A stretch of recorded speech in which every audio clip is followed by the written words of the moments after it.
mga kamotor, magandang gabi.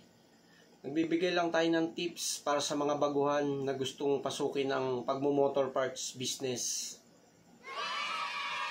Mga kamotor, kailangan pag gusto na natin talagang pasukin yung business na yan, dapat dyan yung 100% yung isip natin na desidido na tayo talaga dyan sa business na papasukin natin na yan.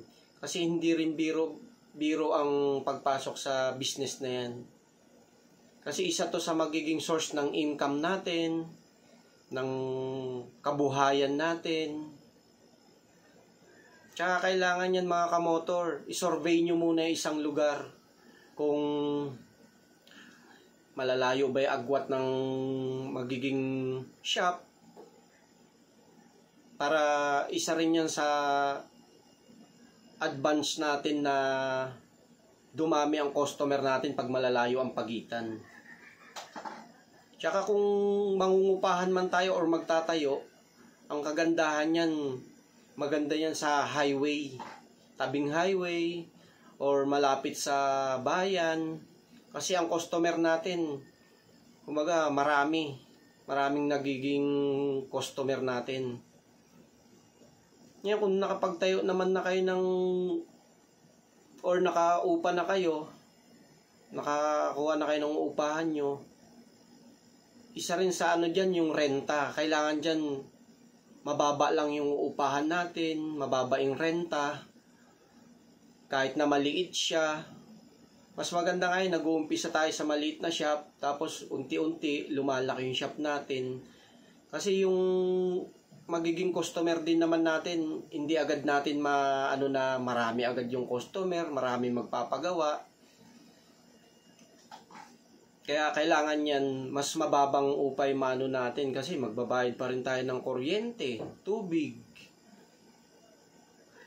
Malaki man o maliit yung uupahan natin, kailangan yung talagang can afford natin.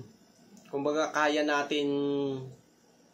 agad natin bayaran yung upa, pero yung may mga kaya naman talagang kumuha ng malalaking shop dyan, wala namang problema dun eh.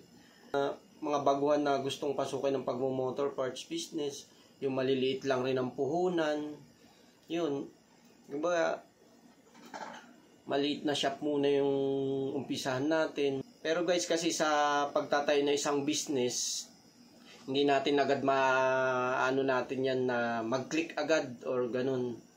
Kumbaga, lumakas agad. Kaya kailangan, kumbaga, kalkulahin muna din natin yung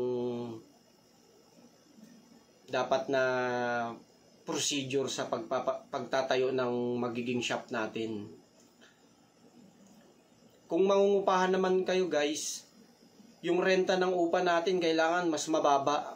Kasi yung income natin, pag kunyari shop na natin yun, nakuha nyo na, yung income natin maliit, tapos ang laki ng upa natin, wala lalo tayong kikitain nun guys. Kasi syempre mapupunta yung kita natin sa upa, tapos yung kinita mo lowest, yung pangbayad mo sa upa highest, syempre yung kuryente pa, yung tubig pa, di ba? Kaya kailangan, kahit na maliit yung shop natin, importante doon mga kamotor, nakakapag-start na tayo ng business natin. Saka na lang tayo magpalago kapag yung talagang kumbaga na natin yung mga customer na marami na tayo nagiging customer, yung ganun.